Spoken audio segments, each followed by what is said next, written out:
You may be dealing with some injuries, you may have some bad matchups, but don't worry. You can still trust Waiver Wire to help you in your fantasy playoffs in week 16. Let's talk about it now. You are now listening to the Rival Fantasy Sports Podcast. Let's go.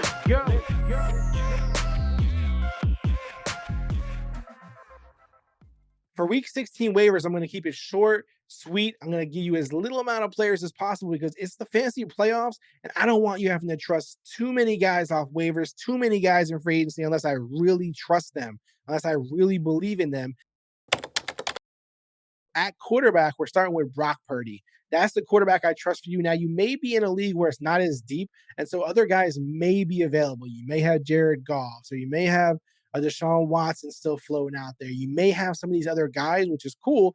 They're good. They're good options for you. But if it's more slim pickings, right? So in the case of like Brock Purdy versus Zach Wilson, Brock Purdy versus Mac Jones, Brock Purdy versus Kenny Pickett. In these kind of situations, I'm Brock Purdy all the way. I believe in him. I think he's going to end the season on a really high note. Obviously, this team is Trey Lance's team at the end of the day, but he's out for the season. It's all Brock Purdy all day, and I believe in him. So for your fantasy playoffs, for your fantasy championships, you can trust in Brock Purdy. And that's the only quarterback I'll mention because he's the only guy that may be available in majority of leagues.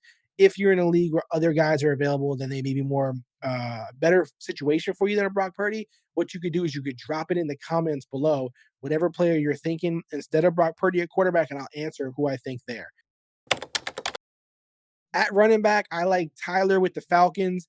This is a good situation for him. His workload has gone up, his carries, his snap count's gone up. Again, the most important thing when we're talking about the increase in workload, it doesn't always carry over into production or into fantasy points. But in the case of someone like Tyler, whose workload has slowly crept up and the snaps have slowly crept up, it's also his production going up. So if you look at the fantasy points each week, as the workload gets better, so do his fantasy points. And in that case, that's a player you can trust. That's a player you want to bank on. So I'm good with you adding Tyler, and I'm good with you actually starting him in the fantasy playoffs. Zach Moss is another option. We talked about Jonathan Taylor's ankle injury. He's potentially out. I think he will be out regardless of the severity of it. I just think that they may want to, preserve him for next season. That the Colts really don't have anything to play for in terms of, playoffs or anything. So now at this point, it's just pride. And I think Zach Moss will likely get a lot of that workload. So I do like you adding him as well if you're in a bad spot or if you're a Jonathan Taylor person who has him on your lineup and you need help. He's a decent fill-in. Obviously, he's not on my list here, but Jerick McKinnon, there's no way he's available in your league, I assume, at this point. If something crazy enough like that is happening, great fill-in for Jonathan Taylor. And the last guy is Khalil Herbert, another guy who may not be available. I'm only mentioning him because I do like to mention players who are coming back from injuries, who in many cases, if as the season winds down, owners may have released a guy like Khalil Herbert to make space for a guy they need to win the fantasy playoffs. They were in a jam, and in this case, he may be available. If he is, pick him up, get him on your roster. If he's not available, it is what it is. I would say with Herbert, you may want to hold off on starting him this week unless you're in a really bad spot, just to see how his use is, how he's health wise, all this kind of stuff. And I would definitely get him on your roster. Don't wait till next week for that.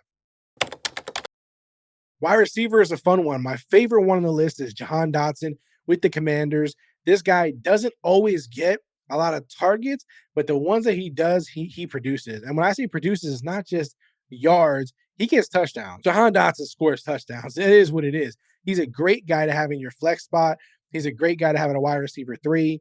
Scores touchdowns. The workload, like I said, it's limited. It's a limited workload, but there's a high risk, high reward here with Jahan Dotson. He's a guy I'm willing to gamble on.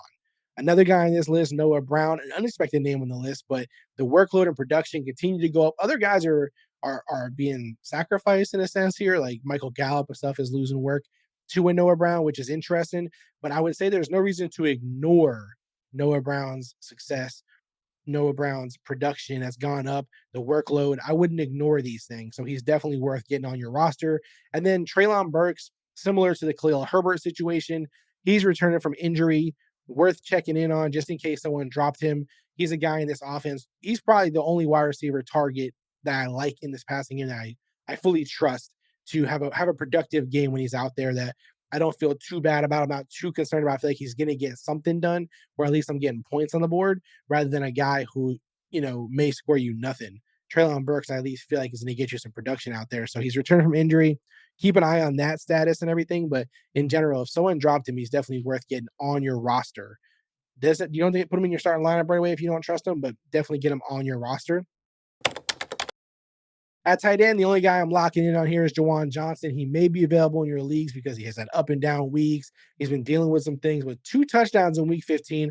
You don't ignore this. He's done, high level production earlier this season as well, which was what got him on this list prior to this episode. But in general, the tight end position is very volatile. It's very up and down. One week, a guy does good. You add him to your streaming options. He does bad. You drop him from your streaming options. How long can you bank on him? Jawan Johnson has as good as a chance of anybody to have a productive day and score a couple of touchdowns. I like when he gets involved. I like when he's getting trusted out there. I don't know. Taysom Hill doesn't do it for me as a tight end.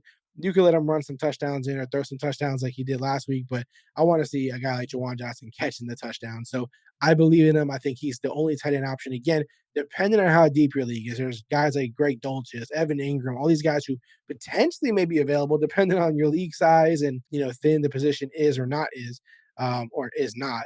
But again, Jawan Johnson's a guy who I have super high upside and I believe can carry it on as long as he's healthy and the quarterback is doing the right things in New Orleans. Tight end Jawan Johnson is my one waiver of the week for tight end, and I really think you should keep an eye on it and get in your lineups. Now you win leagues by catching your league mates sleeping. You got to catch them sleeping in the waiver wire because a lot of times the one who wins their league could be the guy who was also the most active and made the most productive moves and waivers. KJ Osborne is my guy that I want you to make sure you keep an eye on and you pick up this week if he's available. He's not Justin Jefferson. He's not Dalvin Cook. He's not Adam Thielen, who many know as like one of the top wide receivers on the Vikings for a very long time. He's kind of fallen off at this point a little bit. He's getting older. And KJ Osborne is starting to, steal that glory there. He's not even Hawkinson for that matter in terms of name recognition and who people get excited about. But KJ Osborne belongs in every league on a lineup somewhere. So he's not going to have the same week he had last week every week. But KJ Osborne is definitely a good player. It's not a fluke, and this offense needs to score points. So he goes ignored in a lot of leagues. He shouldn't. He should be picked up in your league. Catch your league mates sleeping, pick them up, take advantage of their laziness on the waiver wire and their lack of faith in the non-stud players out there, the non-recognizable names, the guys who are not household names. They have value and they will help you win in the fantasy playoffs and your fantasy championships. Bold prediction for week 16. Now, listen, last week I told you Marlon Mack will be the highest scoring running back in the Broncos backfield. I was wrong, but he was still a top 15 back along with Latavius Murray. They both were top 15 backs. I love this. So I still feel good about the call. I'm happy to see Marlon Mack flourishing. The reason why I feel even better about it is because I do believe in Marlon Mack. I want you to believe in Marlon Mack. I need a team to give this guy more opportunity like Denver's giving right now. I don't know if this is I feel like this is a one-off thing for him. I don't think he's going to keep getting the opportunity in Denver in terms of next year, for example. But I would like to see him land somewhere where a team does trust him to, give the starting running back some rest and allow him to come in there and make plays or use him in the passing game. He is talented. People got to believe in Marlon Mack. That's besides the point. Bold prediction, week 16, Najee Harris will have his first 100-plus yard rushing game of the season. It's already crazy enough to say that Najee Harris hasn't had 100 yards this year. He did have 99, so I'm kind of splitting hairs here, but he's going to have 100-plus yards on the ground, rushing the ball of this season. He'll likely finish as a top 5 back, I would think, this week. Definitely top 10 against the Raiders. So this is my bold prediction. Najee Harris will get his first 100-plus rushing yard of the season and be a top 10, top 5 running back for the week. Not so obvious lock of the week. I'm staying in the Pittsburgh Raiders game. And surprisingly, as a Raiders fan, it's not a Raiders player here either. So not a bold prediction for a Raider, not so obvious lock for the Raider. Instead, it's another Steeler. George Pickens, I feel like he's going to have a really good game against the Raiders this week. I know Pickett isn't the most exciting rookie quarterback out there. And I know the offensive play calling in Pittsburgh hasn't been the greatest. I see a lot of you Steeler fans calling for the offensive coordinator to kick rocks. That doesn't stop the fact that I think George Pickens will have a good game against the Raiders. The Raiders have a weak secondary, as sad as it is for me to say. It's something I got to acknowledge and admit. So unless the Raiders defensive line can really get to Pickett, it's going to be a long day for the Raiders secondary, and Pickens is going to be a big reason for that. So Pickens for me is my not so obvious lock of the week to get 10 plus points this week in fantasy football. George Pickens, lock him in, not so obvious, but he's your lock of the week. What's your bold prediction? Who's your not so obvious lock of the week? The best place to let us know is in the comments below, guys. Hit up those comments. I want to know who you like. Maybe we can talk about it and see if your bold prediction is better than my bold prediction, or if your not so obvious lock of the week is better than my not so obvious lock of the week. I love competition. You guys can see that. That's why we love fantasy football. That's why I'm telling you to join me in the comments. If you have any questions for your waivers, start, sit, should you pick up this guy? Should you not? Who's the better guy to put in the starting lineup for you in this, for this week? Whatever your question may be, or even if it's a dynasty question, that's fine as well too. I know we don't really cover dynasty necessarily as a focus on the show, but if you're playing dynasty football, I'm in it too. I'm in dynasty leagues. I'm in a ton of dynasty leagues. My favorite leagues are dynasty leagues. So definitely, if you have a question about dynasty football, you can also drop it there. Any questions you have, drop them in the comments. Make sure you're subscribed on YouTube and like, comment, do all those good things to help us with the algorithm. We really appreciate that. If you're just listening on Apple Podcasts or on Spotify, you can also watch on Spotify. But if you're in those places, leave us a 5-star review so new listeners, people coming across looking for fantasy content, see what you think about the show. They see why you love the show and why you enjoy it, and maybe they'll join us here as well, and you'll be a big part of this. I mean, you guys, listen, this is like our first season doing the Rival Fantasy podcast and show on YouTube, and you guys are a major part of that. So you being a subscriber and you commenting weekly and you leaving a 5-star review on the podcast apps and you following on social, you are a major part in the growth and development of this show and of our platform and of everything we're doing here. So I can't thank you enough. And if you just continue to support us like that, we're going to continue to take this thing to the next level for you. I know the fantasy football season is coming to an end, but that's not the end of Rival Fantasy. We, on our platform, have Rival Fantasy has MLB, NBA, football, where we added more as well. So we're not going to stop the show either. The show is going to continue to cover sports, continue to cover basketball, whatever is next, whatever trending topics are in sports. We'll be continuing to do those. We'll continue to put out fantasy football content even in the off season, because there's still stuff that if you're learning constantly throughout the off season, you don't come up short or unprepared when the season actually kicks off for your fantasy leagues. You want to stay ahead of your league mates. You want to stay more knowledgeable and educated and aware, and on top of, have your finger on the pulse than your league mates. That's how you win these leagues. So thank you to everybody who's been supporting us. If you prefer to just talk on social, then we have a Twitter, IG, TikTok, all at Rival Fantasy. Again, each platform, whatever is your choice. Some of them are easier to conversate on. Some are easier just to consume content on. Whatever you prefer, whatever you're looking for, we'll see you there. And of course, visit rivalfantasy.com right now. Open up another tab, sign up, make an account if you haven't already. Use the promo code RIVAL. You'll get 100% loss protection up to $50 after your first deposit.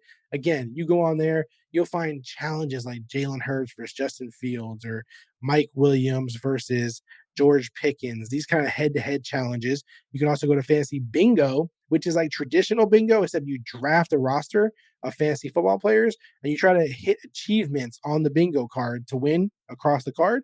If you win, you get the bonus, the cash bonus. And then there's Fantasy Book, which is you pick 2 to 5 players. You can even pick a cross sport. So you can pick like 2 football players, 3 basketball players, whatever you want to do, 1 basketball, 1 football. And then you pick the over under on their fantasy projection. It's a lot of fun. It's just another way to, include another layer of enjoyment when watching the games, when watching your favorite team. And also, of course, the chance to win money, which we all love. That is it for today. Good luck in week 16 of your playoffs games or in your championship game, whatever it is. I will catch you next week. Good luck. Rival Fantasy, we're out.